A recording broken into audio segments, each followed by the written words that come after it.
Good evening, ladies and gentlemen. Thank you so much for joining us for tonight's edition of HR Mentorship Learning Series. Tonight, we'll be looking at a topic, HR technology and digital transformation. My name is Ulemi Adeosun, and our facilitator for tonight is Abimbola Victoria Akedilete, our very own. Ladies and gentlemen, nevertheless, I would like to read our profile. Abimbola is a dynamic and forward-thinking HR professional with over 13 years cumulative experience spanning administration and human resource management. Our career has also cut across diverse sectors, including education, healthcare, engineering, oil and gas, real estate, power, energy, and then law. Currently, she serves in a senior HR leadership position at one of Nigeria's most respected boutique law firm. She holds a Bachelor and a Master's of Arts in English, and she's an associate of the Chartered Institute of Personnel Management of Nigeria, and also a practitioner license with the same institution. Abimbola also holds the globally recognized senior professional in human resource international SPHRI certification, a credential that reflects her deep knowledge of strategic HR practice at a global level. She's also currently pursuing a master's in business administration in strategic management and undertaking a specialized training in HR analytics. Ladies and gentlemen, I'd like to also add here that Abimbola is especially passionate about technology. Even though she doesn't code, she has a natural gift for navigating HR software and general digital tools. She constantly seeks out smarter ways to work, experimenting, adapting, and mastering platforms that make our career and personal life more efficient. Ladies and gentlemen, she brings the same energy as she prepares to share insight and experience as she facilitates a conversation on HR technology and digital transformation, a subject she lives and breathes every single day. Speaking to us on the topic, HR technology and digital transformation, please let's welcome Abimbola Victoria Akedilete. You have the floor, my sister. Good evening, everyone. Thank you very much, Dr. Adeosun, for giving me this privilege to be here once again. The last time I was here, we treated how we can use ChatGPT and other AIs to influence our work as HR and make ourselves better. Today, we'll be treating HR technology and digital transformation. Someone will say, most of the topics I treat have been around technology. That's because, just as my Oga just mentioned, I'm very passionate about technology and how to make myself better, how to do things better and faster, whichever opportunity I get. So today we are talking about HR technology and digital transformation. And I'm sure most of us understand what technology is and what HR technology means, being HR ourselves. Most of us, in fact, probably currently even use one HR software or the other in our organization. And we'll be probably looking at it that, well, there's no big deal. There's nothing much in HR technology. We all use it. But what we are going to do today is to talk about why does it matter? How it works? How it's going to transform our roles as HR leaders? Because believe you me, we still have some people currently who are still left behind. Sometimes I still see some questions, some inquiries in HR groups that I belong, and I wonder why the questions should even pop up, because they are minute questions. There are things that you could actually do yourself with the help of AI. For example, someone asking, oh, can somebody please help me with a JD for so. And I'm like, in this current world, you're still looking for JD in the group that you belong.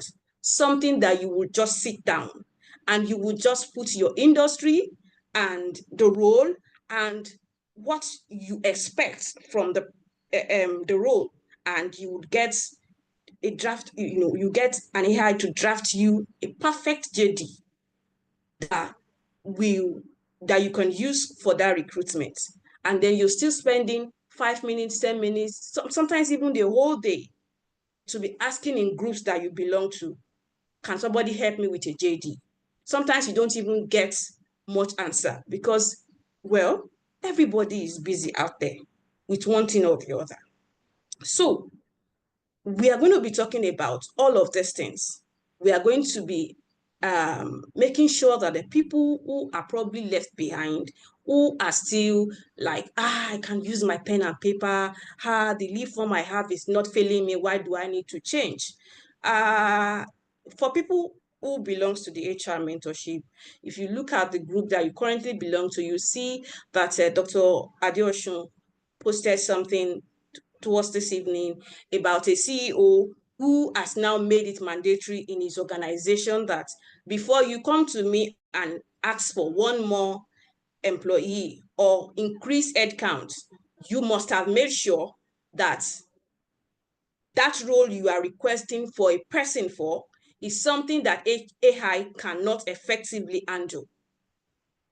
Only then can I approve for a human being to come in.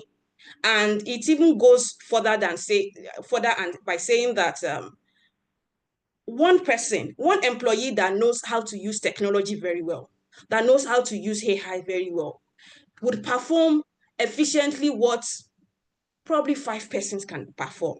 And this is the truth. So we're going to be talking about all of these things and even how to position ourselves as strategic HR leader using the HR technology and digital transformation.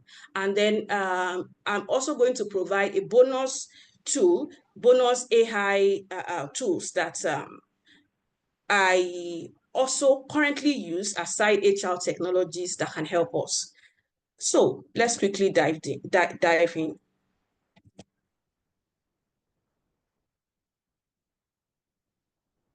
The challenge of traditional HR. So on this session, we're going to be talking about the problem, the question, and the frustration. I'm sure we all know what traditional HR is. That is the ways and processes that we do things as HR, from the onset, traditional HR, the way, a leave form, all our paper processes, and how we do things traditionally in those days and probably currently still till now. So what are the problems and what is the question behind this and what are the frustrations? So let me quickly give you us a scenario. So you work in a clinic, for example, or let's say an hospital. Let's call the hospital Cedarview Hospital or Cedarview Specialist Hospital. So please note that this name is a make-believe and I'm not sure it exists anywhere. So let's call the name of the hospital that you work Cedarview Hospital. And there is a very serious process or surgical process that is to be done on Monday, for example, and you guys have searched for a specialist, gotten one, and we are bringing him on board fully. He's going to perform this process and also continue to work with you guys. Of course, it needs to be onboarded into the system. And then he comes and during his final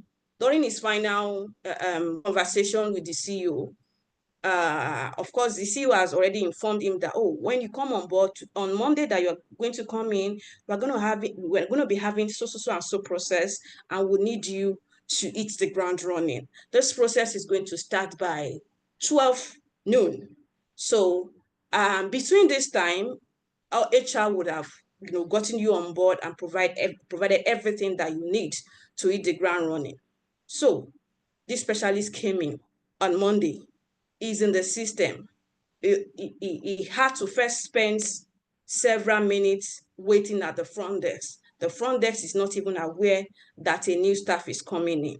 He spent several minutes at the front desk waiting until HR resumed. And then HR saw him at the front desk and like, please come to my office. And of course, he followed HR to the office. And then HR started, giving in forms to fill, all of these papers and all. And even IT is not even aware that there is a new staff coming in. No system has not been set up. Everything is being done manually. Is spending several hours in your office filling papers and filling forms. 10 o'clock, 11, 12. Nothing has been done. And of course, being a new person is like expecting that you would know that by 12 noon, it was told to, it has been concluded that there is going to be a process which it has to be there to perform with other specialists on board. And he's looking at it and he's like, have I made a mistake by joining this organization? What kind of organization is this? How is a system like this? And then by 1 p.m., the CEO just got alerted that the specialist is nowhere to be found. And then he storms to your office and then asks you a question. Why do we still practice HR as if we are in 2005? And the question hits you. You look at yourself, you look at your desk, papers everywhere, flying everywhere. Maybe as the CEO is even talking and speaking to you and so angry and upset, one of the papers that the specialist has just submitted was flying everywhere, and you can be seen, running to catch the paper as it's flying everywhere, and you look like a joke. You yourself, you looked at it and you're like, it is true. The papers everywhere. It's not like you're not working. You're doing your best. But your best is not just good enough because you have not employed tools that can make that process seamless. And then you're looking at it, emails, paper files, manual signatures. It has to still sign on paper. And a lot of things, all of the things that you have to do, make calls and all. Then you realize it is true. I currently run HR as if I am in 2004. What can I do? You probably are even checking one of the documents that it needs to fill, and you can't even file it. Incomplete onboarding. CEO had to hijack him and take him for the process without completing the onboarding process. And then the wrong foundation have just started right then. And I hope we all know that research, according to researchers, it was discovered, some researchers, while doing their research on and all, discovered that I think they said 40% or so of people who leave organizations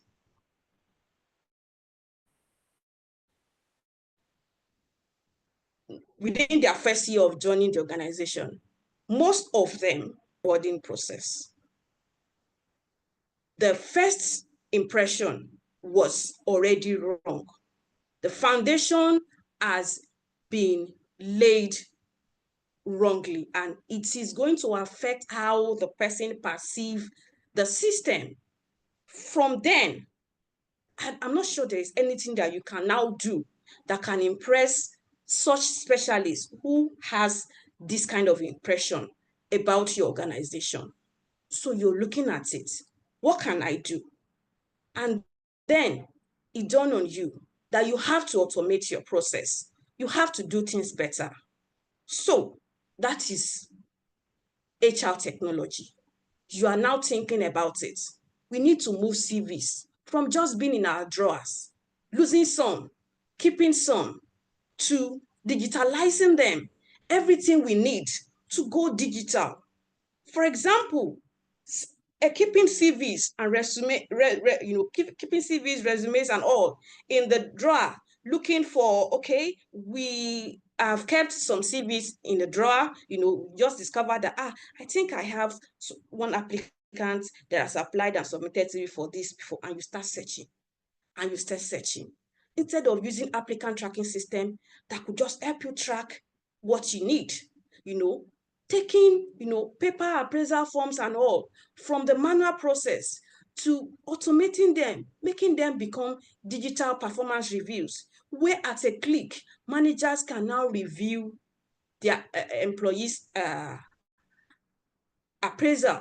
You know, all of this actually, believe you me, it's not possible for you to just jump and start, bam, and it just blow, and immediately you just got HR, you just digitalize it and all. It has to take a process. For example, your paper process might first start from going from paper to maybe MS Word, creating a link, giving everybody, all the managers a link where they will just click and be able to access the MS documents. Whereas you are probably working on a document, every other collaborators are seeing it, and you don't have to carry paper to go and meet with them. You could start from there, and as gradually as you continue to progress, then you can now go fully, probably get a software and all. Let me use myself as an example. Currently, I recently started some performance management, automation where I work. And the first thing I am currently doing is first to automate it by taking it from paper to electronic documents. As soon as we are able to effectively use that, we will then go to HRIs. So you could just take yours gradually like this. So it's not compulsory that you just transform and go from bad to the best. You might want to follow a gradual process. But the main thing is that you want to ensure that you are doing something. And before you say that, oh, the problem I have is that my boss is not approving this. My boss still wants me to bring paper when I'm coming to him. My boss does not even want me to bring my system, or my boss does not even use his own system to work. He uses paper, and it is difficult for me to automate that system. Please note, your own process as HR, you can start from there. You can automate your own process as HR. Start from there first. All of your forms flying left, right, and center. All of your employee details flying left, right, and center. You need to know, for example, you quickly need to get an information from a particular employee's file, probably when he started working with the organization, and then you are not in the office. And then you are calling your assistant. Hi, please, go and collect my spare key from the facility manager. A key that the person probably should not even get access to. But because you need that information immediately, go and collect my key from so person, my spare key, and enter my office. Go and check so person file. Help me check the dates that the person came into the system. I'm currently at a meeting now, and it is needed. You're already exposing your employees to having other employees seeing an information that they are not supposed to see, because you are not automating your process. For example, you can start your own HR, digitalizing your work from there by processing all of those files, making them electronic files, keeping them, in your record, having, OneDrive, keeping them in your OneDrive, where with your phone, you can immediately, and if you even use Microsoft, immediately, whatever it is you have on your OneDrive and everything, with your phone, you can immediately check this person's file, employee files, employee records, and quickly check so person's name and check the details without having to expose any of your employees to, unauthorized view of their colleagues. So HR technology transforms how we work through digital tools, for recruitment, for onboarding, performance, learning, payroll. What have we? It goes beyond this. Then, talking about this, let's quickly talk about the difference between HRS versus EHRM. Because while we are talking about HR technology, and we are talking about automating HR processes, some people actually, the moment you tell them about automating HR processes, they immediately assume you are talking about them getting HRIS. And the next thing they go to do is just go and get HRS. You see a lot of questions like, oh, please, what soft HR software do you use in your organization? And then people will be mentioning, oh, I use this, I use that. And then without anything, they just immediately and go to their boss. Oh, there is a software that we can use that can automate our work. Vicky have said that we should automate our work. We should use HR technology. And then they have sourced for HRS, and they've gotten one that is affordable and they can operate, and they're pushing it to the management. Management is trusting them enough to approve it. The HRS has now been implemented. It is useless. Money wasted. They're not using it for anything. The employees are not even able to work with it. It is not even efficiently adopting a lot of processes that they have on ground. What is the problem here? What is the mistake this HR has made? It is because the HR has picked only the subset. The HR has picked the tool without first assessing the process. So EHRM is the transformation itself. When you talk about HR technology and digital transformation, that transformation itself is EHRM. EHRM goes beyond just HRS. HRIS is just a subset of EHRM. You want to transform, for example, you have just bought a land. You want to build something on that land. And then you have not even bothered to find out on this land, in this estate where I bought this land, what kind of building is acceptable? Is it commercial or residential, or both are allowed? If both are allowed, okay, what kind of building have they approved? For example, I know of Dolphin Estate, that there is a particular way a structure they love their building to be, and some even other estates around here that I know. So you've not considered any of that. Now, after considering the building, you've also not considered, okay, how will the building look like? You just went and started buying cement, getting sand, getting granite, getting the bricklayer to mold blocks. Then the bricklayer started, molding blocks and all. And then you started. What you have done is picking the tools, leaving the EHRM, the main transformation itself. Because it is until you have been able to devise what you need, what are the tools that you need, then before you can now pick the tool, HRIS, which of the HRS will serve you. It is until you have comfortably looked at what the land you have, what you need to build on it, probably even contact your surveyor, your architect, and all of that, and get a good plan for the land before you can even know what kind of block you need, what kind of granite you need, and all of that. So when we talk about HR technology or automating HR process, it goes beyond just going out there and start looking for HRIS to buy.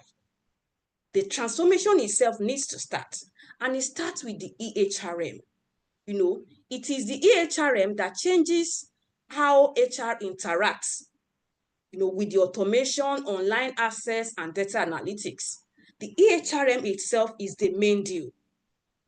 For example, we have an example here using GT Bank. GT Bank, they use HRS for salaries, but implemented EHRM with online leave portals, self-service tools, and e-learning. What is this place telling us? This place is telling us that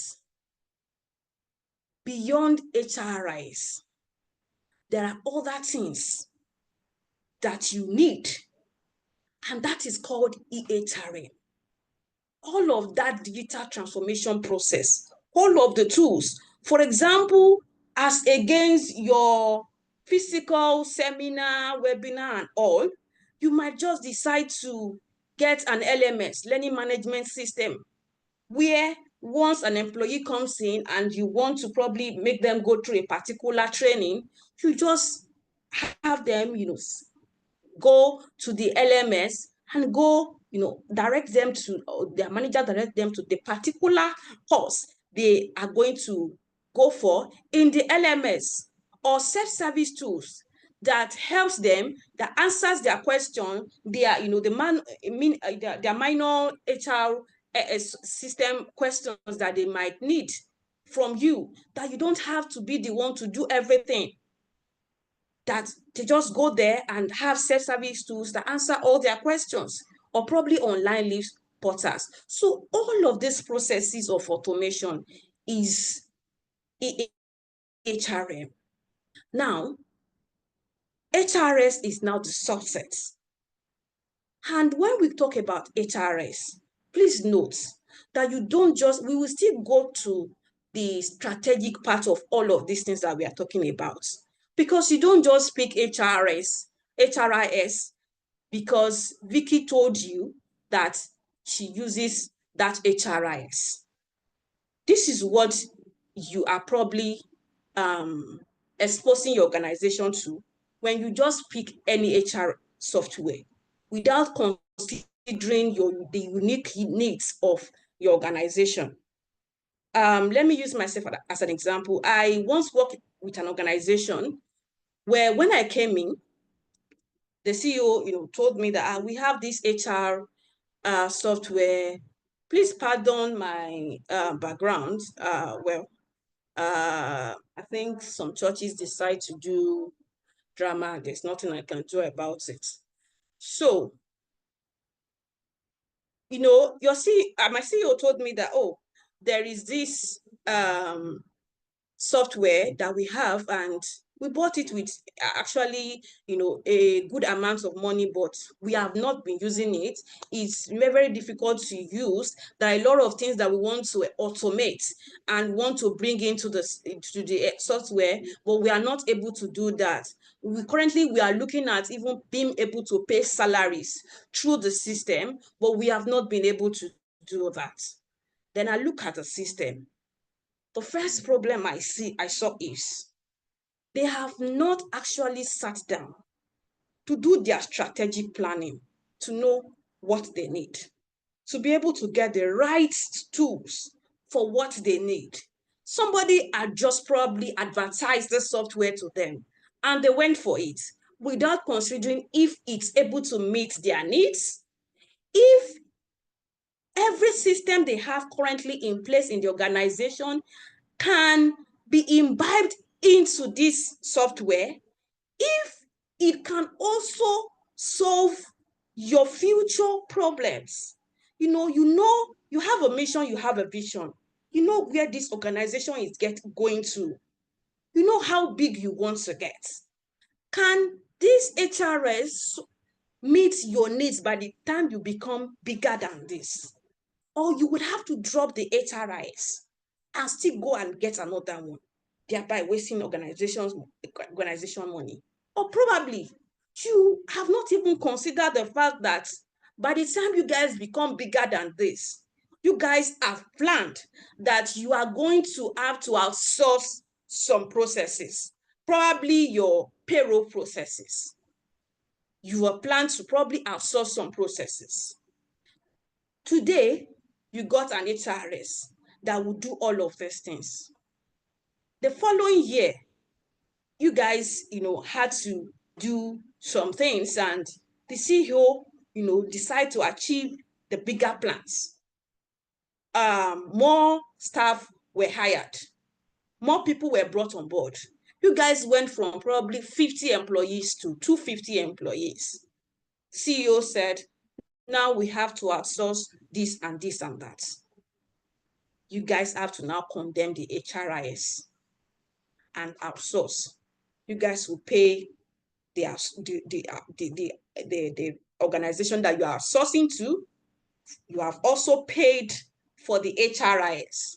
Probably the HRIS has not even get back the amount you have spent on it yet.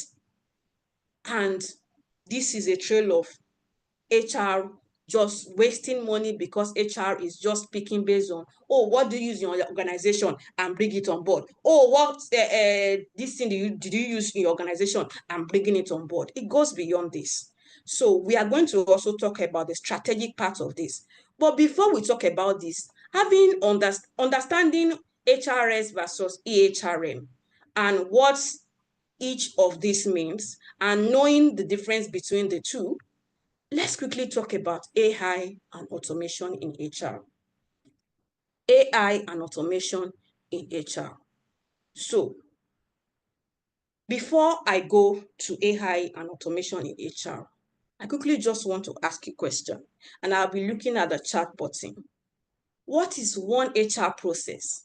Having talked about giving an example of this make-believe Cedar View Hospital that I talked about when I started, I'm sure you must be looking at it now, thinking towards your own processes. What is that process that you think you would need or you would love to automate tomorrow in your organization? I would be looking at the chat button. Please let's use the chat button. And if you also want to talk, please feel free to raise your hand, and I will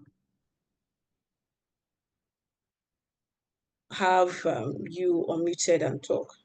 Sorry.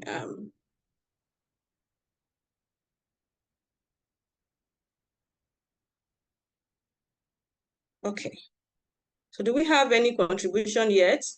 Internal memo. Okay. Thank you, Mr. Tunde Malik. You said internal memo. You would love to automate your internal memo, how your internal memo is sent. Okay. Sarah said performance management. Okay. Performance appraisals, payroll. Okay. Thank you very much. And recruitment. Okay. You would love to automate all of this. Okay, good. So employee data. Okay. So we will still get to all of these things. Employee files. Good. Ms. Tony Olaleye said employee files, appraisals. Thank you very much for your contribution. We'll still get to that. Let's quickly talk about AI and automation. And what does this mean? And how does it even relate to what we are saying here? How does it relate to what we are saying? So imagine you are the HR lead at an edutech company. Let's call it ULesson. You have 1,000 CVs to screen for 5 roles. You use an AI screening tool. It analyzes your CVs and shortlists 50 top matches. All you have to do is interview those 50 people. You have saved time. You have saved costs. Now, here is the thing. AI will help you. You make the decision. It is what we call human in the loop. Now, the goal of AI is not to replace HR. No. It is to make us faster, sharper, and smarter, to help us work effectively. I'm sure most of us here will understand what we go through during recruitment. Sometimes we screen 5,000 CVs and we are able to get only 5 applicants. You want a general manager administration. You have advertised it. Everything is inside the JD. You have advertised everything. And an SSC order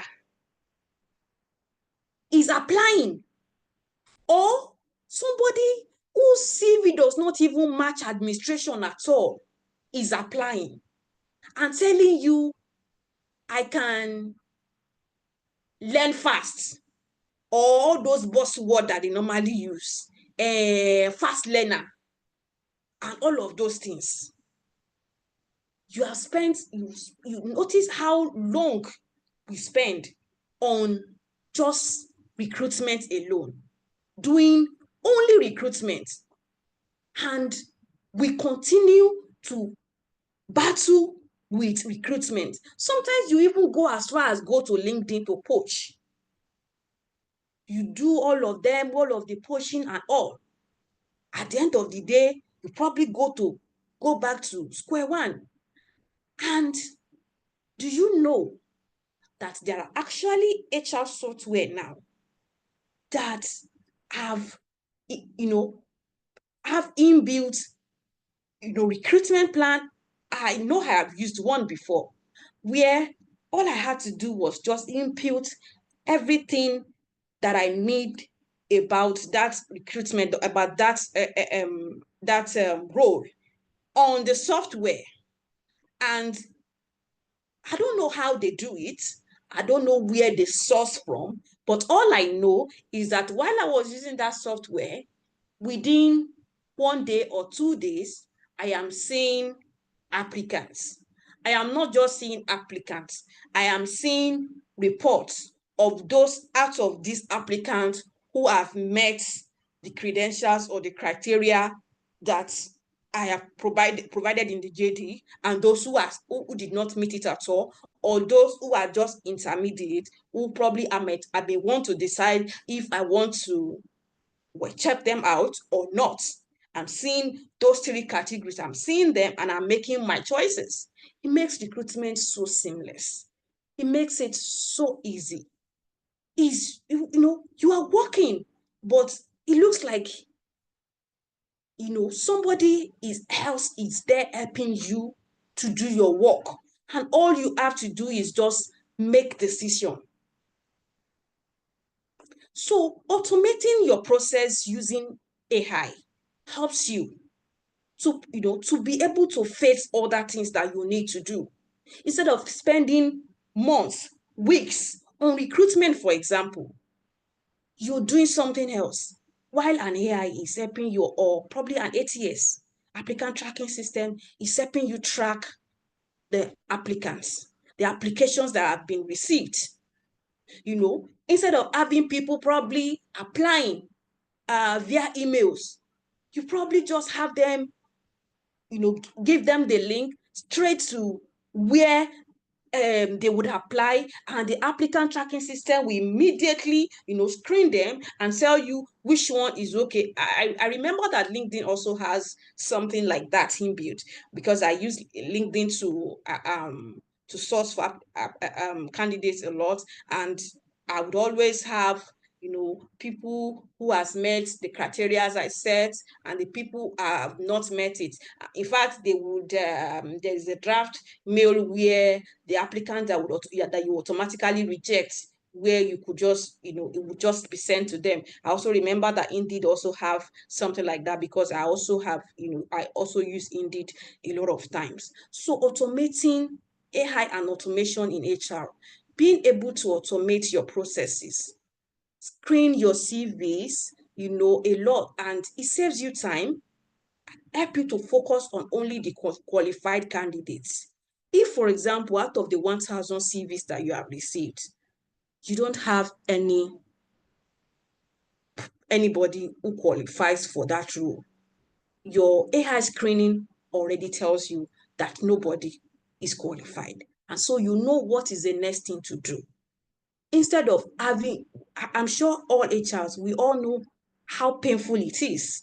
In groups that I belong, we always come together and, and lament about how I just screened about 500 CVs now. Can't imagine that I was able to find only one person out of 500 CVs. And you have wasted, I'm sure you know how many hours or even days it will take you to screen and check 500 CVs or 1,000 CVs one by one. It will take you days. You are practically neglecting all your strategic HR tasks and facing just recruitment.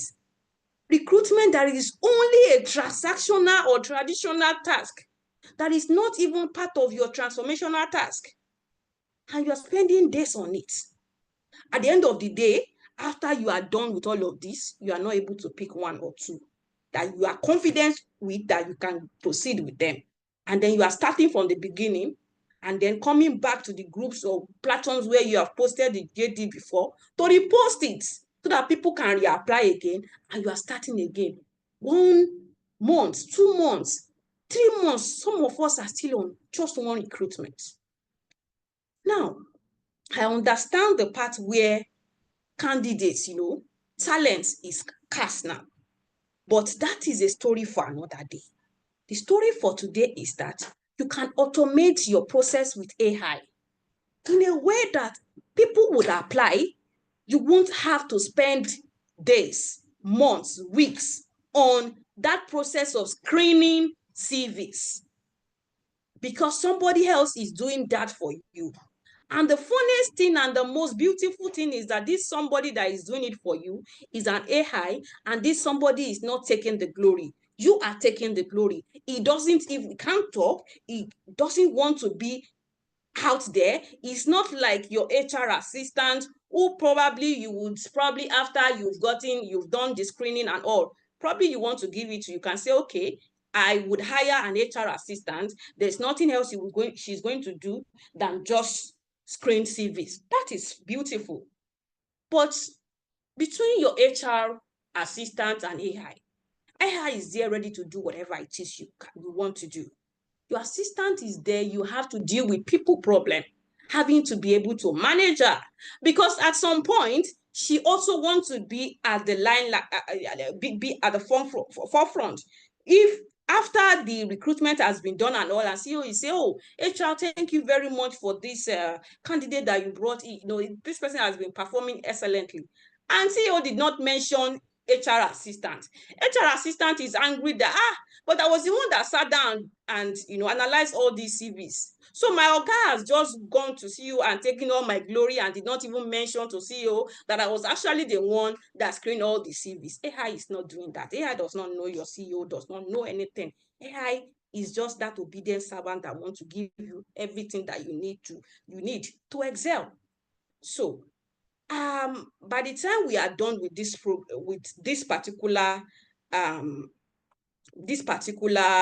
presentation, I mentioned when I started that I'm going to give us a bonus AI tools that I currently use, or some that are probably in the loop that I'm yet to use, but I know they exist and I have them just registered somewhere that one day I'm going to use. So you can see some other AI tools apart from HRIS that you can also use to automate your work. So before this, let's quickly talk about data analytics in HR. Data analytics in HR. Now, when your CEO, for example, your CEO called you probably one day and on Monday and says, why are people resigning?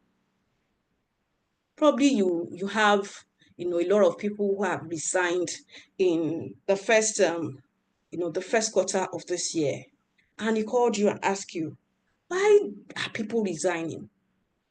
And you'd be like, I think, you are scratching your head. You'd be like, I think they are stressed. I think it is, I think our salary, maybe we have to up our game. We have to increase our salaries.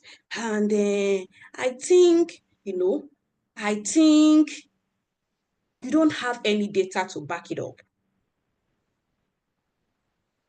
You don't have any data that analyzes and tells you What is the problem you are having, and why do you have this problem? You are just, I think I've known of some CEOs that are current that are bound, that banned their managers and leaders from starting sentences with I think, because they say that it sounds like you don't know what you are doing. It sounds like you're not on top of your game. You don't know your onions. You don't have to think. Yes, it is good to think, but you need data to support your thought, to process what you have just thought, and to be able to establish exactly what has happened. So by the time you are coming, you will be saying, according to the data that we have, this is the problem that we have. According to my data, due to probably the exit interview that you have done, or probably due to the employee, surveys that you have done, or whatever it is you have done to get your data, and you have processed that data and analyzed it. You are now saying, according to the data that we have, sir, the customer service department is the department where we are facing most of 90% of this resignation. And according to the data, this, and this is a problem. Most of them are women. They came in as entry level. We built them and they become assets to our organization.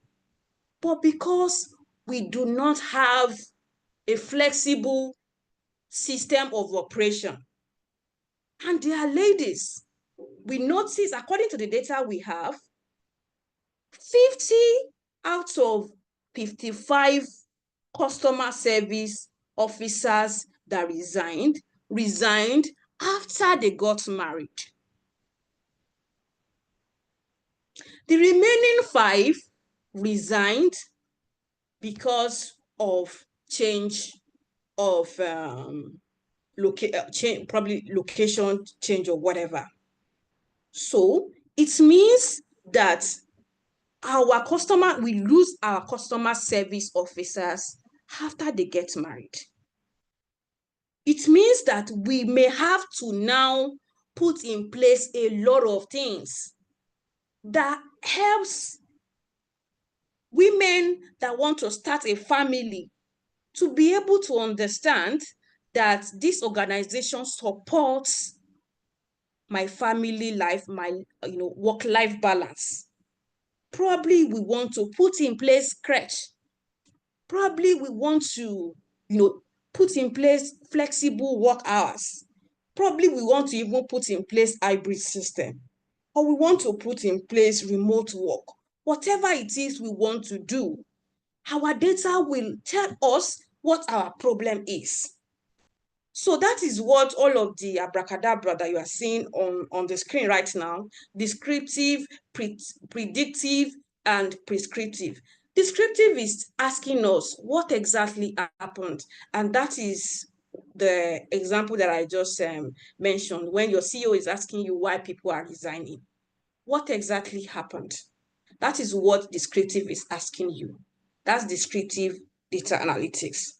Then predictive is now telling you, is asking you what is likely to happen. Prescriptive is what should we do about what had happened. Let's use ShopRite as an example. ShopRite uses analytics to predict when cashiers may resign after peak seasons, offering bonuses to retain them. For example, I think it was in the group, it was in HR mentorship group that we discussed, was it Google or one of these organizations that are paying their key personnel for 1 year to just sit at home, not to just stay with them, not leave them to join competitors. just for 1 year, they're paying them to do nothing but just stay with them. Probably, I'm sure that they must have used their data analytics, tools to be able to understand that this is a problem. And this AI season, other firms will want to attract our key personnel. How can we retain them? We need to probably retain them for the next 1 year to be able to put this and this and this in place. After we must have put this and this and this in place, if they probably later leave, we know that we now have a strong system to be able to withstand their exit. But before then, we need to keep them. So this is what data analytics help you to do. To be able to, help you to screen what you have. And the good thing about it is that we HR, we are the custodian of data. We have a lot of data flying left, right, and center, doing nothing. We are not making use of them. We are just leaving them. Some of us will even do exit interview when employees are leaving. After we do the exit interview, that we carry the paper. Okay, what do you what should have kept you here, and can you come back here? And they fill all of those forms and you put them in your drawer, and that's where it ends. You don't go further to analyze them, to do anything with them. And a percentage of us even go further actually to analyze them, to actually decode what is the problem. But that is where it ends.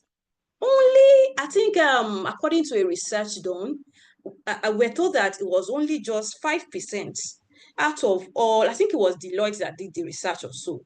Only 5% got to the last stage where they did not only ask what happened, what they need to do about it, but they also went further to the stage of prescriptive analytics, where they predict, they predict what will happen in the future and prescribe what they need to do in case that happened, so that it would not happen.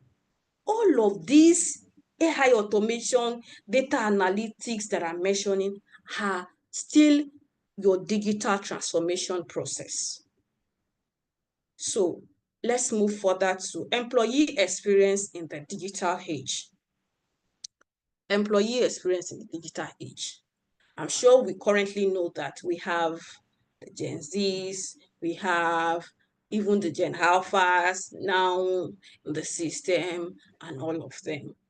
Each of them has different expectations from us. And employee experience in the digital age, for example, we have a lot of things that I've outlined here. You want your employees, for example, to feel welcome from day one. Let's say you are Paystack, for example. You work in Paystack as an HR. From the day one, you want your employees to feel welcome. You want them to be able to access HR services easily. You want them to be recognized. You want them to, to keep learning. So what you do is you have designed a digital experience. Do a pre-boarding via Slack, for example, where first day, the checklist on Notion, for example, there's the Notion here. You would, when we get to the part where I'm giving an added AI tools, you will see all of these tools. We check first day checklist on Notion, clear onboarding process, everything is done. Okay, so let's not even mention all of these big AIs, just in case, or technology, just in case you are not familiar with them. You can start your own with just automating your onboarding. For example, all of those processes, your fast onboarding process and all of those welcome section, you could put them in a video. Your employees can know. You could even make, few of your employees do like some welcome this thing, and it could just be one video that you continue to use and continue to use. Put everything in a video where, as the employee is coming in, take him to his desk, the IT already set up his system before he even gets in, and he just pick, and access his system, and he watched the video, welcome, and all of that. And he's looking at, he's smiling at his, at his PC, and watching, the beautiful videos of welcoming him on board and all of that. It could just be your own way of digitalizing your own employee experience for now, in case your organization is not able to afford probably Slack or Notion. So that is that number 3, where I put self-paced onboarding videos. So it could just be that alone. It could just be probably, that video alone, where they get to know about the organization at their own pace. Get to see other branches that they might even not get to see or get to visit in probably 1 year or even 2 years in that organization, or even forever. So they get to see all of these things, familiarize themselves with the system. And then you put in place LMS, monthly learning goals. You want to use Coursera, you want to use Udemy, you want to even use Allison, or whichever you want to use. So by the time you do all of these things, it is, you get to shift all those HR administration processes, put them and assigned those digital tools to handle them, while you get to just sit down and do other things, strategic things. And I am sure that we understand that if we want to get through to the Gen Zs that we have now in the labor market and the Gen Alpha, we cannot do without this. We need to be able to move at their pace, because those people are every day getting to, learning one tool or the other, getting to know what they don't want to stress themselves. They don't want to spend forever in your office as an HR filling forms. They want everything automated. Once it is not done, they have lost interest in your organization from day one. In 6 months, as you are thinking of confirming their employment, or in 3 months, as you are thinking of confirming their employment, they are instead dropping resignation for you, because they feel they can't just cope here. So let's quickly move to the next one, which I call cybersecurity and data privacy in HR.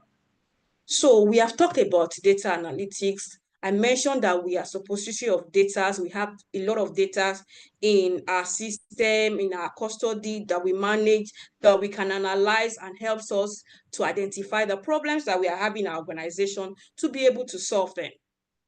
But I hope we know that as we are trying to solve these problems, we also need to understand that data privacy is very, very important. I make use of an example of where the HR is in a meeting and calling admin assistant or his HR assistant to go to and get a spare key to go and access his or her office to go and get an employee file, just because he needs the dates the employee started with the organization.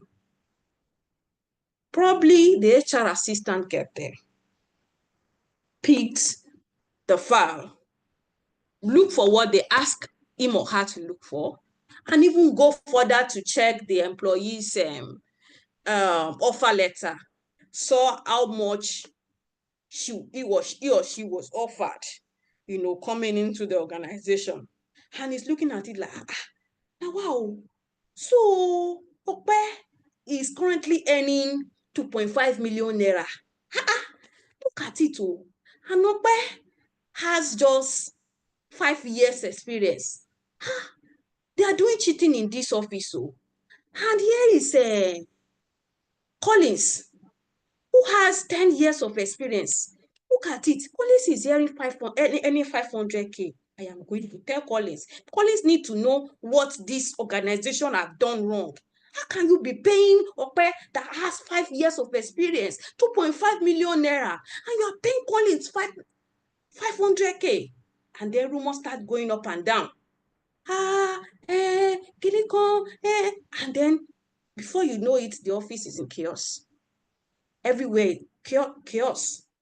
Because you have not been able to protect the data that you have in your custody as the HR. You have exposed your employee, unnecessarily. You manage sensitive data. You are the ones that has their bank details. Some of us even have their NRA. You have medical info. You have their disciplinary record. You have a lot of things. And once you make a mistake and expose them, there's potential risks of data breaches. And this can lead to legal and reputational damage. I hope you know that. The employee can sue us. And when he or she does, it's going to get a big money out of it. And of course, what is going to do to our brand? It is our role it is important that we mention this, because you will be wondering, why do we have to mention data privacy?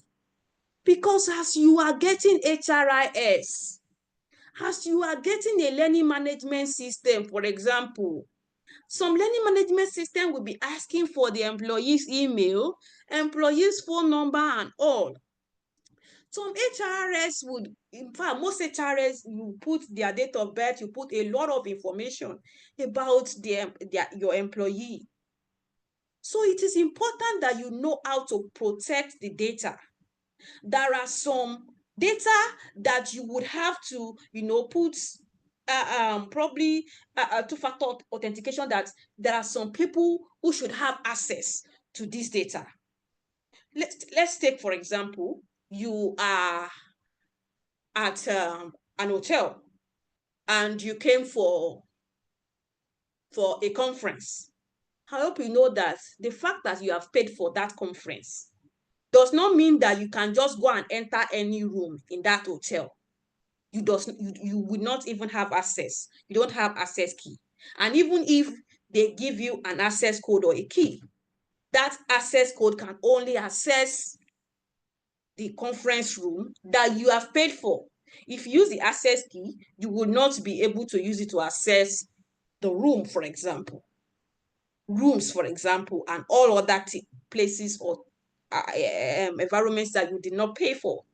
That is the same way we are supposed to protect the data that we are going to be putting on those tools that we are automating, those tools that we are getting to automate our process. You would not say, it is HR mentorship that said that we should automate our processes. Now I have automated the processes and there is now data breaches everywhere. You have not finished your job. The fact that you automate your process is not where it stops. You have to be, while you are automating those processes, you have to make sure that your data privacy is key. In fact, I always make sure that while I am setting up my HRIS, I am the only one who set up that every information I need. I've seen one or two cases where I might have to give maybe the engineers or software engineers access to get into my account, maybe because there is an issue or one or two issues. As much as I do, I don't just give them access. When we have issues, I sit down with them so that they don't go into what they shouldn't go into. As soon as they are leaving, I'm changing my password. So whatever it is you can do, ensure that you are safeguarding the data that you are automating. It is very important, so that while you are automating your processes, you are not putting your company or your firm in a deeper problem. For example, people that uses all these generative AIs, while you are using them, be sure that you are removing or not putting any information that exposes your organization. You probably do not want to use or give the names of the employees that you are drafting memo for. You probably just want to save some information to yourself. Just get a template and then refine it and put the information that only you have access to. Let's not be lazy by just pushing everything to the AI and then just doing copy and paste. I see all of this out there. You see JD and you see HRs doing job advertisement, and then you read the job advertisement. It starts with, here is the JD you asked for. And then you see the job advertisement. Immediately you know that this person got it from AI, and this person is too lazy to even edit.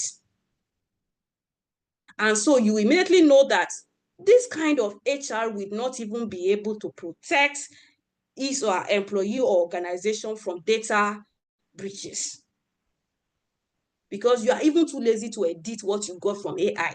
It means that you will just push everything to AI and just do copy and paste. Let's not be a lazy HR. Just give only the information that AI needs to give you quality work. Go and put every other information by yourself. So with that, let's quickly, I give an example there. Example, if Covenant University's student worker data leaks online, of course, you know that they could face NDPR fines. You would notice, if you're in HR mentorship, you notice that when you post people's contacts on the group, we always delete it and tell you to go and give it to the person that you want to talk to in their DMs, and not expose their contact details like that in the group. So all of this is we trying to protect data. And it is very important that if we are going to automate HR processes, we are going to have to learn how to protect data. Choosing the right HR technology. It is very important that you choose the right HR technology. Don't just be that HR that uses Seamless because the HR friend uses Seamless, or uses Zoho because the HR friend uses Zoho. What exactly is your organizational need? What problem are you trying to solve? What is that technology that will solve the problem? The technology I use in my firm may not solve your problem. For example, I may not need a technology that will do time tracking for me. I may just need a technology that would keep, because for example, I work in a law firm. I may just need a technology that would just ensure that all my documents are intact and available online, are available, soft copies are available to access whenever we need. It might just be the only problem I want to solve. I may not need a software to automate performance management. I may be operating a lean system where only my Excel or Microsoft Word is still okay for me for now. As far as I'm no longer using paper, I have been able to transfer from paper to an electronic file. I have automated my process. I might be having a lean system where only that Microsoft Word is okay for now. I may not need your own software. The problem I want to meet in my organization might be different from that one you want to meet. We have to understand this and be able to choose the right HR technology. Time tracking, for example, is key at companies like Nigerian Breweries. So you might want to, if you're working with Nigerian Breweries, for example, you might want to go and get an HR technology that has, that is key on time tracking. If you work with, if you work in a tech company, for example, performance system, is very important to them. So you might want a technology that can easily assess performance. If you work in a law firm, for example, you know, document is very key, it's very important to us. You might just get a technology that does this. And that is what you need. Don't be that HR that just buy this and buy that and buy everything and end up wasting the firm's, your organization's money. Final reflection, the evolving HR role, strategic partners, you know, driving business impact, experienced designers, creating meaningful journeys, system architects, building effective processes. We are not just administrators anymore. HR technology is not our toolbox, but the vision, wisdom, and impact must come from us. The vision must come from us to be able to get all of this done. The vision must come from us. The wisdom must come from us. The impact must come from us. Whatever it is you cough into, that technology is what the technology will cough out. With this, we'll quickly just discuss strategic nuisance. Strategic nuances when it comes to HR technology and digital transformation. So, HR technology isn't about automation alone. It's about fundamentally changing how you think, how you operate, how you lead. We are not just streamlining tasks. We are engineering a new way to drive business successes. This involves playing the long game, building capacity and shaping the business. With HR technology, you are positioning yourself as an HR leader. You are positioning yourself as that person who is an asset to the organization. You are making yourself not just an HR. You are making yourself that person who they would call for anything. I was in a webinar and there was this business leader that was saying that if, for example, you work in a factory and maybe the factory caught fire overnight and everything was done to combat it and everything, probably you work in an hospital, for example, and there was a serious case, everybody, doctors running up and down, left, right, and center. And it was when you resumed the next day that they were now telling you that, HR, something like this happened, we did not just tell you, but this, we had to, fix it and all. He was saying that just forget it. You have not position yourself as an HR leader or strategic leader in that organization. They did not see you as part of the business. They did not see you as part of the people who makes decision, who is important for the business. Because forget it, we want our work-life balance or whatever. If they see you as part of the key people in the business, they'll call you. Even if they don't call you, they will drop a message for you that, something like this is happening. For example, something like that will not happen and they will not call the CEO, That's exactly how we need to position ourselves. It doesn't mean that we will not have a life.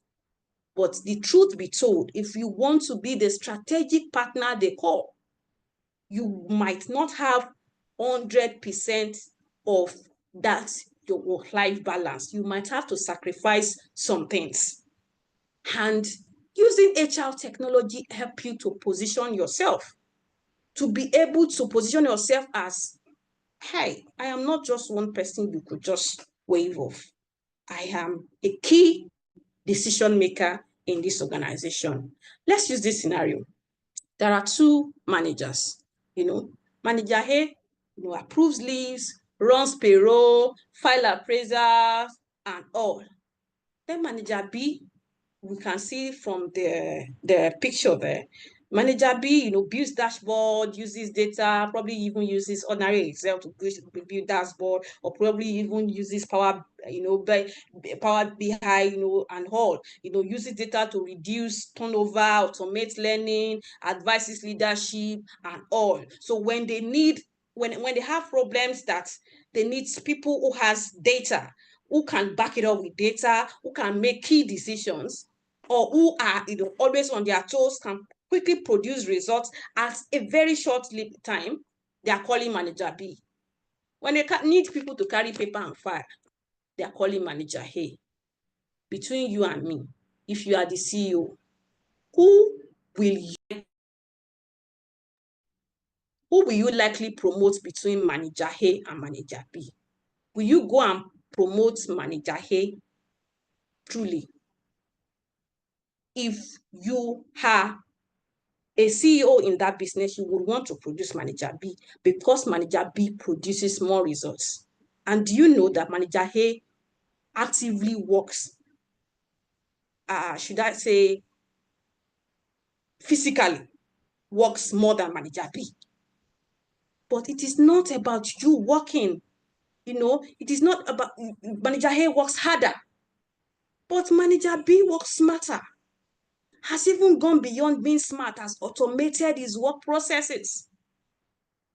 Yet you are working hard, but the result is not seen. You are just killing yourself. You are carrying paper, you are carrying file. Sometimes you are not even able to achieve one thing like this in the office the whole day. So with all of these things, you see that this person is getting promoted while they leave me. It is because this person is automating his processes. The person has positioned himself to be a key leader, to be somebody who is needed, who is necessary for the organization. These are the people that want to leave the organization, and they're asking them, please don't leave. What do you want? The person is asking for this and that. They are giving it to the person because they don't want to lose these people. So let's quickly move to, because of our time, let's move to my strategic benefits, becoming a decision maker. I have mentioned a lot of these things while I was even talking about the other part section. You already know the benefits. When you become, strategic benefits of becoming a decision maker, with HR technology, you gain access to data, you empower yourself, you'll be able to make informed decisions. Just as I mentioned when the CEO asked, why are people leaving? As you're coming back and you're providing all of the issues and you're providing solutions. This is what my data is saying, and these are the solutions. And your data is already saying it. So you are able to make decisions. You are able to advise the organizations better. Crafting culture, I'm just going to quickly be fast about this so that we can, because we spent, I think, over an hour. So crafting culture in intentional employee experience. What am I saying about this? HR technology empowers you to design a cohesive employee journey, drive culture and experience from the moment they are recruited, ensure a positive brand experience throughout the employee lifecycle. With the right tools, you can drive engagement and alignment, ensuring HR is seen as a critical contributor. All of these are what I have mentioned. What you can use AI to do, what you can use HR technology to do. Intentional employee experience. You build intentional employee experience.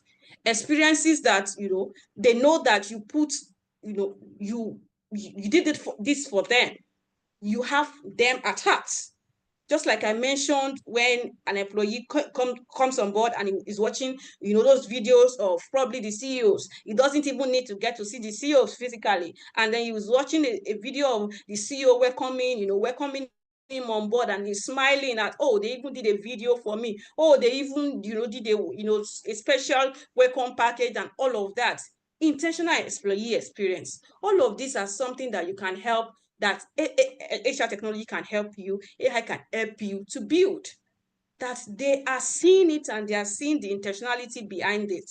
Why HR needs business acumen. I hope you know that when businesses are being talked about, when business decisions are being made, your COO or your financial analyst will not be left behind. But there are organizations that leave HR behind. The financial analyst will be there, the CEO will be there, the finance, the key decision makers in the finance department will be there, but they will not call HR because they don't see you as a key business partner. So when they finish making their decision, they just throw it at you to go and implement. They just see you as probably their dog that they sent to go and do their, the work, because you have not positioned yourself to be, a key decision maker. So where finance is standing, I'm sure that probably some of us are seeing there are a lot of webinars and a lot of trainings that are being done now for finance, for non-finance professionals, finance for HR, whatever like that. All of this is so that you can be able to get everything that the business needs and be able to make good decisions. HR must be seen as critical too. As finance is being seen as critical in the system, as the operations is being seen as very important to the system, HRs must be seen too. You must position the department or your role as being seen. One of the things that we need to be able to get to is being employee advocates. I remember one of the questions that I came across during my days of preparing for my SPHRI on the LMS was, they were asking activists, one of the first thing that you need to get to be able to achieve as activists or employee activists or something. And most of us actually miss the question before we now get to know the question and the answer, that it is you first getting your table at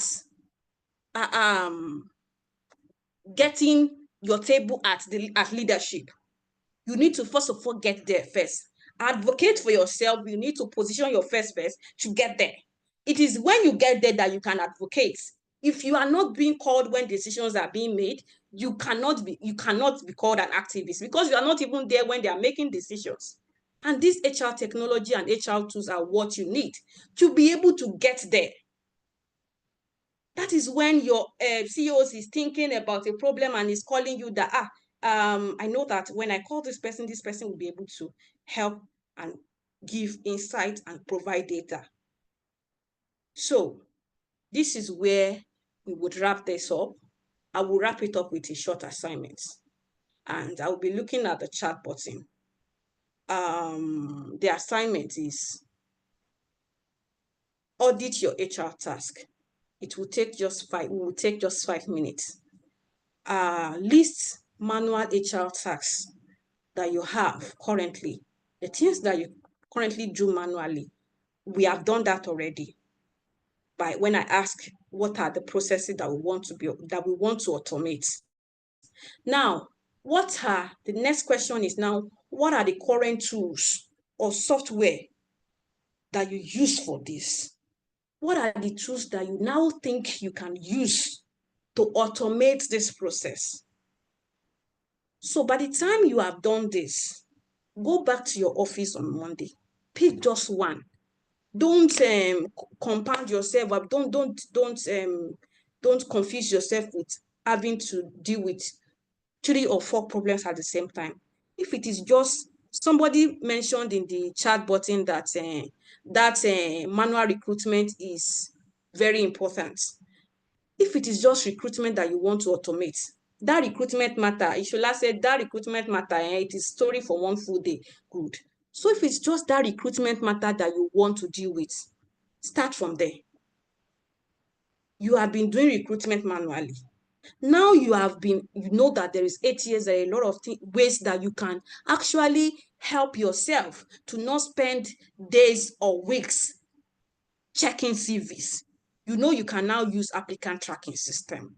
If that is just what you want to do alone, then fix it.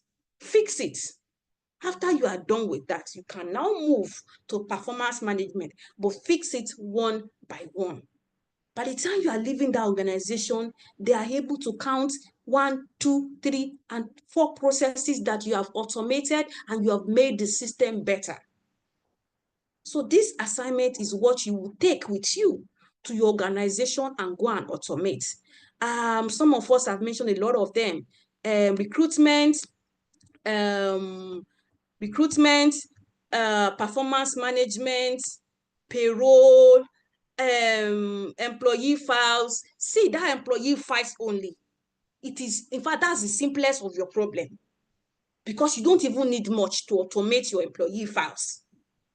If it is just that one alone that you want to do, pick it.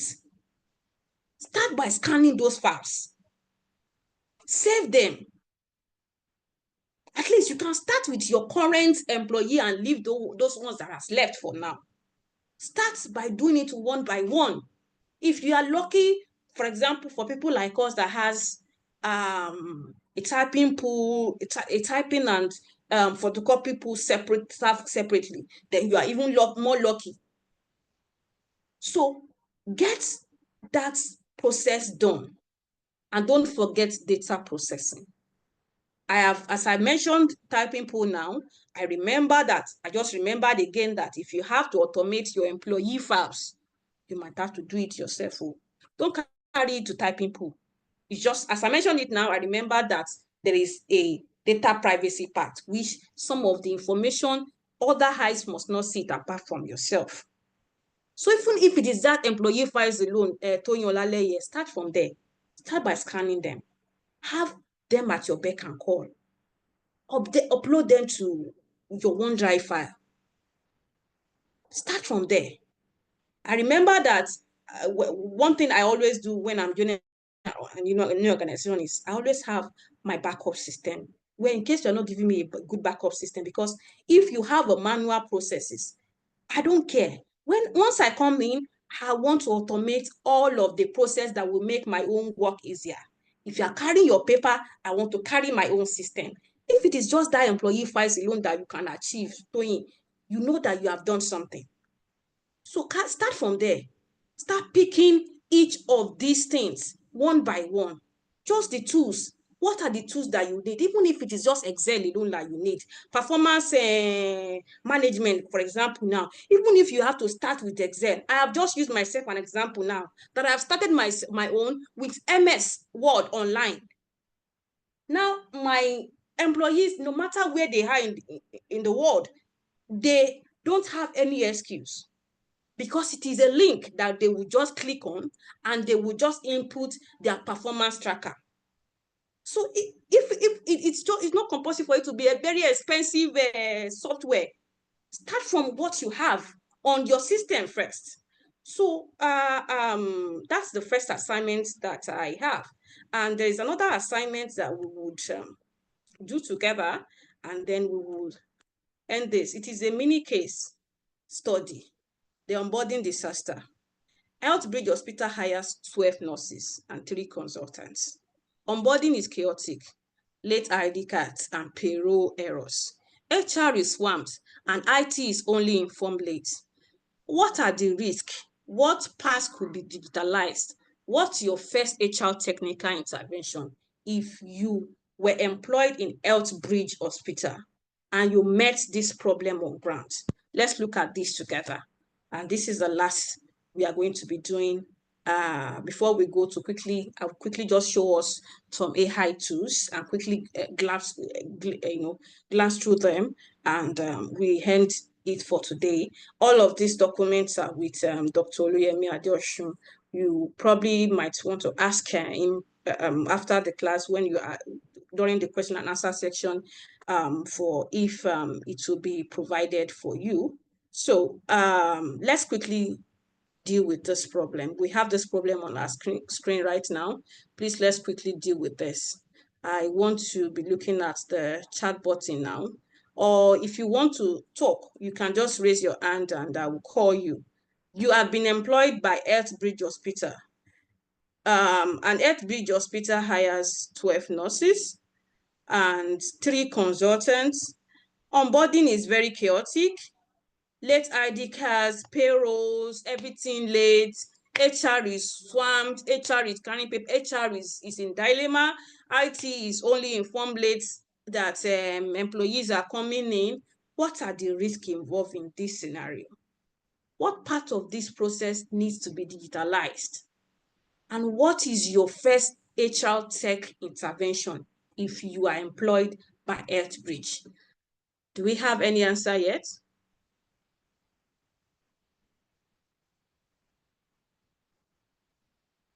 Do we have anyone who wants to talk? Or do I have to call names? Okay, someone is raising his hand, and do you want, okay. I think I have someone. Shula, okay. Please, Dr. Adeosun, please help me make sure. Okay. Okay, so I was actually typing, but I think it's better if I just talk. Okay. So what are the risks? The first one is loss of information. The improper onboarding sessions could really cause a lot of confusion with staff resuming and knowing what they should do since they are not properly onboarded. The ID cards, late ID cards, that could be a problem because some employees would already get the notion that this place is disorganized, and some of them, that's where we start getting things like, oh, they dropped their resignation 1 or 2 weeks after they resumed work. The organization is not really for them, it's disastrous, and it's just, and then again, the HR risks the management disqualifying or even letting them go because of course they're not performing. This would be the HR not performing at this rate. So those are some of the risks. There are plenty again that in my head. Okay, then what parts could be digitalized? Okay, first off, documentation, even the ID cards and payroll could be digitalized. Yes, the ID cards and payroll could be digitalized. And first off, the organization is very small, 12 nurses and 3 consultants. It's very small. So the whole employee biodata process can be digitalized. Just create Google Forms for like biodata information and every other thing. And then if they are going to submit their documentation, they should do it in soft copy. You could just upload and keep in each person's soft copy file on the system. Then the ID cards, you could just fill out names on a list. Anytime there's a new staff, just update the Excel sheet and then notify the IT department that the Excel sheet has been updated. So what they will do is just take pictures, print ID cards, and ID cards should be ready in a day or two. If it will be a day or two. Then the onboarding. So the HR knows that this person is resuming on Monday. Everything that they need to do for onboarding should even be ready, let's say Thursday, Friday, so that onboarding can happen immediately they come in. Then any other training that needs to be done within that week or 2 weeks will now kick off effectively. Then the final question, what is your first HR technical intervention when you come in? Okay, so when I come in immediately, I've already mentioned it, I will just use Excel and digitalize the whole employee process. So I could prefer to use Google Sheets because I can share it with anybody that asks for it, but it's not meant to be shared. But why I'm using Google Sheets is now so that I can upload it to my drive, and even if I'm home or I'm not in that space, I can always check everything I want to do. So that would be my first. Thank you. Thank you so much, Shula. Thank you so much. You've been able to deal with the question well enough. So a lot of things, almost everything there can be digitalized, and even the ID cards. Do we know that we can actually get ID card ready even before employee comes in? It's not something that falls from heaven. You can do it. What do you need for an ID card? Is it not just his passport, his face, and his e-signature? If you are somebody that automates your process, tell him to send his picture, and just his portrait, e-copy, send it to your email or WhatsApp or anything, and send his e-signature. That's all you need. You know, whenever I'm onboarding employees and I'm asking for, pictures for the ID card, they'll be like, oh, I don't have a passport, I have to take passport. I tell them, I don't need your passport, just send me a picture on WhatsApp. That's all I need. Then when it comes to signature, I don't need you to come to my office to come and sign. Just send me your e-signature. That's all I need. You could get all of that even before, as soon as they approve or they signed your offer. While in the waiting period for them to resume you get everything that you need. The information that helps you introduce them to the employees, their portraits for ID card, their signature, you get everything, and that's all you need from them. As they are coming in, you are giving them their ID card, because there are some organizations that their ID card is done together with access with a pass or access code for them to access the premises. So there are some organizations that if you don't have it, you might not be able to access some places. So that's why it is very important that you get it as they are coming in. You are giving them the ID card. You are giving them what they need to, pin it to wherever it is they want to put it on their body, and everything, you get it done. So it is very easy to do, and I'm sure that with everything that Sheila has mentioned and I've just mentioned, we can get it done. So let's quickly just end this. Evolve and lead. The future of HR. The people who get it. Don't argue with them. Those who see HR as just administrative role or administrator, you don't need to argue with them. It is your results that tells them that HR is no longer just administrative. HR is no longer just hire and fire. HR is no longer just the dogs that you send to do your dirty work. HR is now more. So when we start evolving and leading, then we will be able to give results that shows them that no, HR is no longer what we thought HR is. And the future of HR is about strategic impacts. And the thing is that the people who are able to automate their processes, who are able to get things done, digitalize things and get things done fast, are the ones that will be able to move with this moving train that is going on right now. Thank you very much. I will just quickly stop sharing while I share the other documents with us. Please, oh, okay, I have Laru raising his hand. Laru, please unmute your mic and please speak before we go to the AI toolbox. Thank you. Oh, no, please, you can finish. It's just comments that I'd like to add after once you're done. So please go ahead. Yeah, you can talk about the toolbox, then I'll come back. Yeah. Okay. Thank you very much. Okay, so let's quickly talk about some toolboxes that can help you. I am sure that we are all familiar with ChatGPT. So aside all these Seamless, Zoho, and all of these HRIS, LMS, Coursera, and all of this that we already know, I hope you know that you have generative AIs at your doorstep, as your beck and call, that can also help you. And you can get those ones. Some of them are even free. They have pro version that you need to pay for, but there are parts of them that are free. For example, ChatGPT, Claude, and all. So it is very important for you to get yourself familiarized with all of these generative AIs. The feature now is for AI. See, AI is not going to take our job, but you see those people that can use HR technology very well, that can use AIs very well, that can make use of generative AIs to improve their effectiveness. They are the people that are going to come in and take the jobs of people who wants to continue to carry paper and pen.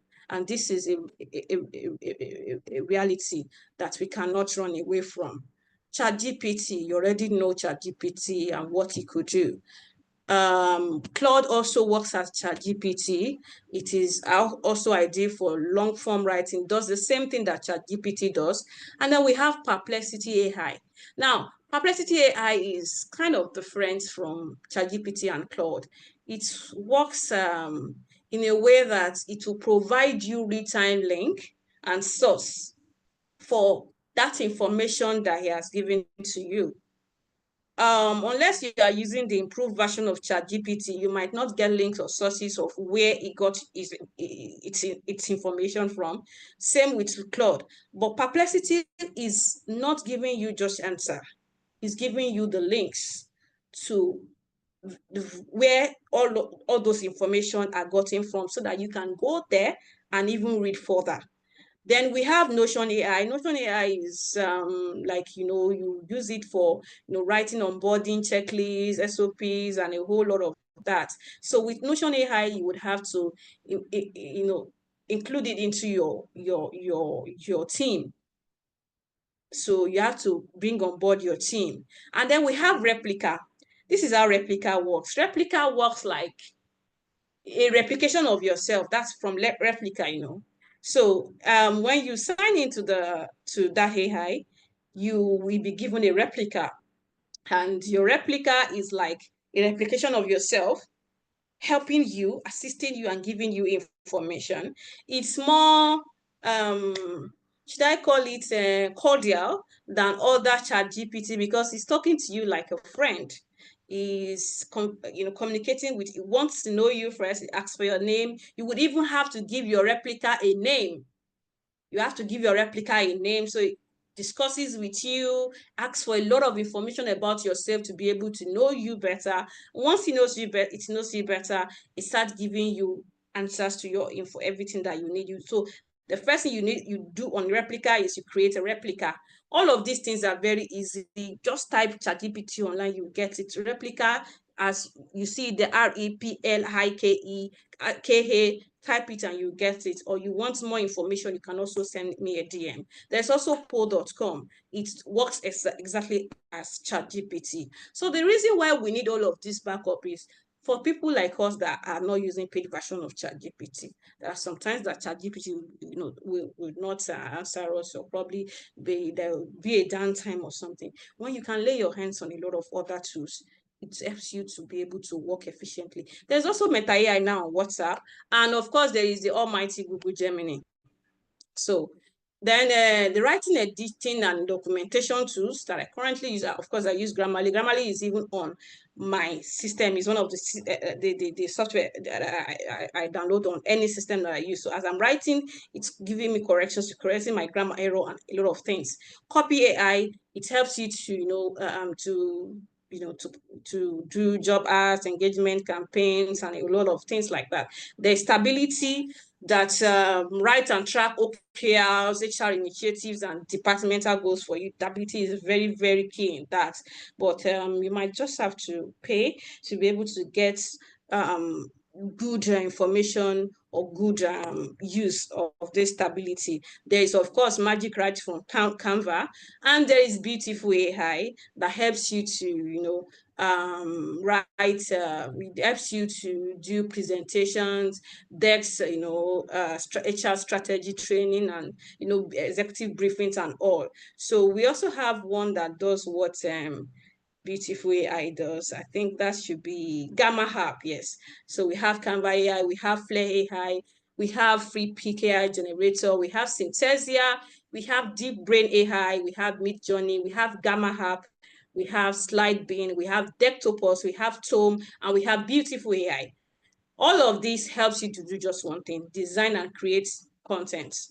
It could be PowerPoint, it could be web site that you want to design, whatever it is you want to design. It could be flyers, it could be anything. So these are tools that helps you to design and create content. So use Gamma Hub very, very well, and Canva AI. I use Canva and Gamma Hub very well. I'm currently trying my hands on Beautiful AI, but I've not been able to use it as much because it's asking for money. And I'm still thinking of, should I not pay or should I pay? Because Gamma Hub is still serving me. So I currently just use Canva AI and Gamma Hub for now. I've tried my hands on others, and they are also very good. And productivity and planning tools, we have Microsoft Copilot. I love Microsoft so much because it helps me to do a lot of things. Some people, when you ask them, when you are doing interview and you ask them to tell you that they have Microsoft skills, but most of us have not even tried to dive into Microsoft 365 to see a lot of things that it has. One of Microsoft 365 tools is Copilot. Copilot does what ChatGPT does. It gives you information. It gives you, I'm seeing that we have messages in the chat button. Let me just quickly rush through and I'll answer your questions. I'll go to the chat button and answer every question that you have. We have Copilot that also does, drafts and emails, summaries, and does what ChatGPT does. What makes it better is that you could You know, it's inside the old Microsoft package, and you could interface it with your Excel, with Word, with even your Outlook. That's what makes it beautiful. There is Todoist AI. It's help you to track, you know, tax management, you know, help you to, you know, do your Todoist, tax management and all. There is also an app inside the Microsoft 365 that does what Todoist AI does. There is also Tara AI that tracks hiring projects and a lot of things, onboarding plans, and a lot of timelines for you. Also, Timely does almost the same thing. Futurenda does the same thing. Smart calendar planner, planning your to-do, planning your calendar for you. There's Time Hero that also does almost the same thing, automating your processes and all. There is meeting assistant and transcript tools. For example, just as we are in a Zoom meeting now, you can have an AI that is actually taking notes down and taking minutes and taking notes down for you, and then transcribing them. You know, we have Firefly's AI that does that, but I think it's you have to pay. Otter AI also does written transcription for interviews, exit meetings, and all. We have Zoom AI Companion that also does that. I know of Teams too. Team also has an AI Companion too that takes notes down at meetings. Google Meet AI also has, I think, the same thing that also takes notes and all. Then strategy reporting and insight, you have Power BI. People who does data analytics very well should know Power BI. And then it has now, you know, we have, I put Power BI plus Copilot because I think it works together now to, you know, to visualize metrics, turnover, training, completion, absenteeism, and all. There is Tableau AI, there's Spreadsheet AI, there's Stability that I've mentioned before, and all, you know, that does a lot of, you know, beautiful things. I think there is also one that I'm trying to remember now that I use very well. That is TurboScribe. I'm not sure I remember to write it here. TurboScribe. Yes, TurboScribe. There's TurboScribe too. I use it a whole lot. So when I'm in a meeting and probably, or maybe just my boss quickly just called me and I'm saying that it's a lengthy information, I could just quickly carry my phone and of course start recording. So that I won't have to forget a lot of things that he's saying. My ex-boss usually tell me something. He would tell me that, Abimbola, human brain is not computer. Our brain is not manufactured in a way that it is supposed to put a lot of things there and just take it in and sort it in and store it. That's not what your brain is supposed to do. Your brain can do it, but don't use your brain to do it. While you're using your brain to do that, you are giving your brain too much tasks to do. Get tools that can store information, that can do a lot of other things, that you can only just use your brain to process them. And I learned that from her while I was working with her. So all of these tools can help you. So I use my TurboScribe. I just immediately start recording what you're saying so that I won't have to forget. Because no matter how I'm even saying I'm jotting, there are some things that I might omit or I might forget. So I just start recording what you're saying. As soon as I'm done, I take it to TurboScribe and upload it on TurboScribe and immediately get a transcription of everything that you have just said. If I want to make it a minute of probably draft a mail about it, all I need to do is just copy what TurboScribe has just given to me, take it to any of my AI tools and tell it's what I want it to do, and I get it done, and that is it. So if you have any question or any tools that I've mentioned here or you see me mention here or you see in your screen and you want to know more about it, please feel free to enter my DM. The main thing is just for you to take action, and take action. That's all I have to say. Thank you very much. Any other question? Any question? You might take 5 to 10 minutes to ask question and then we call it a wrap. Thank you. So I'll be reading the chat button. So I see, yes. I see Madam Ajoke said that you can also leverage on LinkedIn just for recruitment. It will filter the candidates ASAP. Yes, I mentioned that while I was talking about recruitment, that you can even start from there. it has applicant tracking system inbuilt, where it will filter the people that are qualified, and you don't have to look at all of them. It already filters the people that are qualified and only showing you the people that are qualified, and excluding the people that are not qualified. It will have even asked you to draft a mail, a short mail for people who are not qualified, just to tell them that we're sorry, we cannot move ahead with you and all. So I'm saying thank you very much, Madam JK, for that. Microsoft is wide. Yeah, thank you for the reminder. Yes, it is very wide. You have a lot of things in Microsoft. You cannot fully finish Microsoft, really. There are a lot of things that you need that is in Microsoft that you don't even know. The form and everything. Do you know that you can actually do your employee survey inside Microsoft without even going out to any other here, just inside that Microsoft? This is very wide. Accustom yourself with Microsoft. Yes, the Blessing said the future of HR is about strategic impact. That is very true. It is strategic impact. We have to make that impact. It is very important. I would have Laru talk now, and other people if you have any other question. Hi, Abimbola. Thank you very much for this slide. So my comments is just basically just to admonish a lot of people here. Not meaning to sound like a prophet of doom, but the reality is that if we don't scale up personally, right, AI will indeed take over our jobs. And if you do not move with the times, if you do not sync yourself with AI tools, right, someone who is a lot better will take over it. Yes. The beauty about transgenerational employment. So what I mean transgenerational, I mean in the workplace you see people from the Gen X to the baby boomers up until the Gen Alphas working in the same environment, and quite a number of the younger generation are in tune with technological tools and AI tools, while the boomers and the Gen Xs seem to be stuck in the past. And that's why we have quite a number of dinosaurs in the workplace, because they do not want to move with the times. I'm a proponent, or if anybody goes through my LinkedIn, one of the things you see there is that I'm an automation person, and I always preach automation everywhere I go to. Every work tool you use in the organization has some form of automation, whether it's Google, whether it's Microsoft. Now, I'm going to speak specifically to Microsoft. If your organization has the full Microsoft suite, there is something called the Microsoft SharePoint. If you have IT developers in your organization, all you need to do is develop a process workflow of everything you do and share with your IT guys.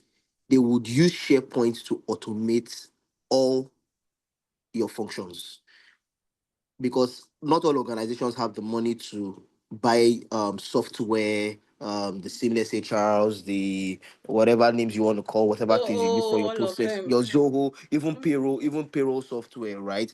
But if you already invested in Microsoft, just access the just access SharePoint. SharePoint is the developmental arm of Microsoft, and you would see just all you did is a process workflow. SharePoint will do it for you. With Google, the same. With the Google, the same thing, right? So that's about developing. Now, if your organization has SDGs, so that's sustainable development goals, and you as an HR person is not even keen into your SDG, you are not doing anything. One of the major SDGs is paper cuts, reduce carbon emissions in the environment. And one of the best ways to reduce carbon emissions is your paper reduction. So if you are working in an organization where you are still heavily dependent on paper usage, and your organization has an SDG, then it means you are not doing anything. If you are not working hand in hand within your HR department, or working with other departments to ensure that your paper usage is reduced and everybody is automating, then you are failing as an HR person. Thank you very much. Thank you so much, Laru. Thank you so much. In fact, I was trying to remember SharePoint, or the one that you mentioned. I was trying to remember it. It was the one I was trying to explain when I mentioned that you would be working on a particular Microsoft tool or a particular tool, and as you're working on it, another person in the organization can also be working on it with you at the same time, and you guys can be seeing what you are both doing on this particular document all at the same time, without having to first finish your own and then print it and go and give it to that person. The person finish his own, print it, and then you start sharing papers and all. So just as he mentioned the SDG, for example, it is, you're supposed to, reduce paper emissions, and then this is you still carrying paper up and down. This is HR introducing a new system where you still have to carry paper. Then you're working against the goal of the organization. So let's thank you so much for mentioning that. It is actually very important. Thank you. I think we might have to call it a wrap that now. There's no other question and there's no other hand up there. I would have Dr. Adeosun come in now. Thank you so much for your time. Thank you so much. This has been phenomenal. I thoroughly enjoyed myself. So I am confident and sure that all the participants tonight and those who will be watching the recording too will have a swell time. Ladies and gentlemen, just one more thing to do. One more thing. Let's unmute and thank Victoria Abimbola. Let everybody in our area know that we did very well. Thank you so much. Thank you very much, Abimbola. Victoria Abimbola. Finish job. It was very impactful. Thank you very much. Thank you. That's nice. Thank you so much, Victoria. This is good. Thank you. Thank you, Vicky Love. Thank you. We enjoyed it. Victoria. Like, yeah, it was great to end. It was really a beautiful session. Victoria. Amazing time. Thank you, baby. Thank you, Victoria. Thank you. Amazing time. Thank you. We should put this on record. You were the only one Thank you, Vicky. Thank you so much. Thank you.